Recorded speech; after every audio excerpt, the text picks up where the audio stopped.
आज की इस नई अपडेट में सभी का स्वागत है। जैसा कि आपने इस वीडियो को इधर-उधर भी कई सारे लोगों ने पोस्ट भी किया, ईमेल भी किया हुआ है। लेकिन मैं सोशल मीडिया के माध्यम से यानी यूट्यूब के माध्यम से इस पे हम पूरी चर्चा करने वाले हैं।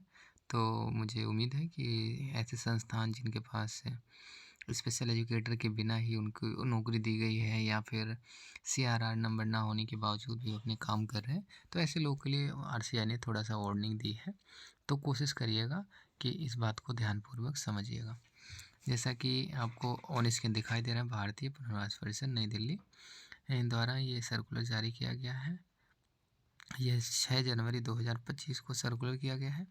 ये ग्रुप में भेजा भी जा रहा है, आजू-बाजू के लोग भी, मुझे उम्मीद है सब लोग कहीं न कहीं से एक-दूसरे को शेयर कर रहे हैं। तो इसकी पूरी जो स्टैंडर्ड है उसको हम एक बार समझने की कोशिश करेंगे कि ये क्या चीज़ है और ये क्यों लगाया गया है, इसको लगाने का क्या उद्देश्य था।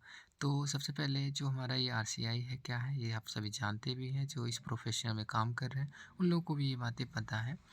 तो इसमें कहा गया है कि वार्निंग दी गई है, साफ-साफ लिखा गया है, participants without RCI registration in government, non government organisation, private practitioners and officer offer under RCI act 34 of 1992 के संदर्भ में दिया गया है। यानी कि जो हमारा ये जब एक्ट बनी थी 1992 में, उसी एक्ट के अंतर्गत इस पे इन्होंने एक सर्कुलर जारी किया है आरसीआई ने कि जो ऐसी संस्थान है जहाँ पे दिव्यांग बच्चे अध्ययनरत हैं, उनको पढ़ाने के लिए जो योग्य शिक्षक होंगे, उनके पास सीआरआर नंबर हो, वही लोग इन बच्चों को पढ़ाएँगे। अन्यथा ऐसे लोग ना पढ़ाएँ जिनके पास आरसीआई से कोई भी रिहैबिलिटेशन की डिग्री, डिप्लोमा या कोई भी ऐसा डिप्लोमा हो जिससे वो पढ़ा सके। तो कोशिश करिएगा कि ऐसे संस्थान जिनके पास ना हो, तो वो लोग सभी लोग अपने वैलिड सीआरआर नंबर वाले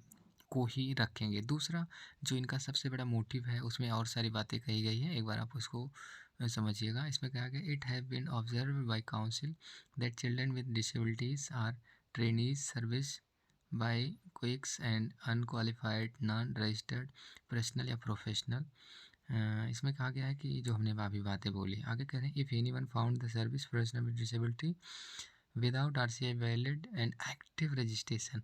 अब देखिए, जब मान लो किसी ने रजिस्ट्रेशन भी कराया है पर वो एक्टिव नहीं है। एक्टिव नहीं का मतलब कि उनका जो रिन्यूअल होता है हर एक 5 साल में, आरसीआई का ये नियम है कि आपको हर एक 5 साल में आपके सर्टिफिकेट रिन्यूअल होना चाहिए। अगर आप रिन्यूअल नहीं है तो आपको इनएक्टिव में जोड़ा जाएगा। तो जो ऐसे भी प्रोफेशनल हैं, वो लोग अपने इस सर्टिफिकेट को रिन्यूअल अवश्य करा लें। रिन्यूअल कराने के लिए आपको देख रहे होंगे, सीआरई कैलेंडर पे जाएँगे, वहाँ पे आप देख सकते हैं बार-बार हर दिन कहीं न कहीं ऑनलाइन, ऑफलाइन सीआरई कंडक्ट कराई जाती है। तो आप उसमें पार्टिसिपेंट्स होइए और साल में 50 मार्क्स या 50 पॉइंट्स आप ज़रूर कलेक्ट करें। नेक्स्ट ईयर 50, टोटल मिला के 100 आपको एवरी ईयर 50 मार्क्स मैक्सिमम आप अचीवमेंट ले सकते हैं। उससे ज़्यादा लेंगे तो आप आरसीआई उसको कंसीडर नहीं करेगी। इस बात को आप ध्यान रखिएगा। आगे कह रहे हैं कि आगे कह रहे हैं, if any were service with without RCI valid active registration certificate shall be prosecute before the courts of law under section 13 of RTI act 92। यानी कि उन्होंने जो एक्ट बनाया उसके तहत उन पे कार्रवाई किया जा सकता है, ऐसा उनका कहना है। Any person has was act the conservation the any provides the subsection 2 shall be punishment without imprisonment of team and may be extended to 1 year or 5 और फाइन विथ में एक्सटेंड 1000 रुपीज़ और बोथ। यानी कि आपको punishment के तौर पे दोनों चीज़ लग सकती है, या तो आपकी पनिश कर दिया जाएगा 2000 रुपये, या 1 साल के लिए आपको जो आपका सीआरआर नंबर उसको इनवैलिड कर दिया जाएगा। तो ये दोनों चीज़ें लगना अच्छा नहीं है। आगे कह रहे हैं, generally publish the request to report such as incident to the council along with documentary evidence by the post email enable the council take provide action against such as person. This situation में warning is issued by public interest। तो इसमें कहा गया है कि जो ऐसे लोग हैं, कोशिश करें कि अपनी जो सर्टिफिकेट है उसको जल्द से जल्द रिन्यूअल करा लें, जिससे आने वाले समय में उनको कोई तकलीफ़ ना हो, जिससे उनकी जो डिग्री है या प्रोफेशनल है कहीं उन पे असर पड़े। मुझे आशा और विश्वास है कि आपको इस वीडियो के माध्यम से कहीं ना कहीं आप अपने आप को अपडेट कर पाएंगे। बहुत बहुत धन्यवाद।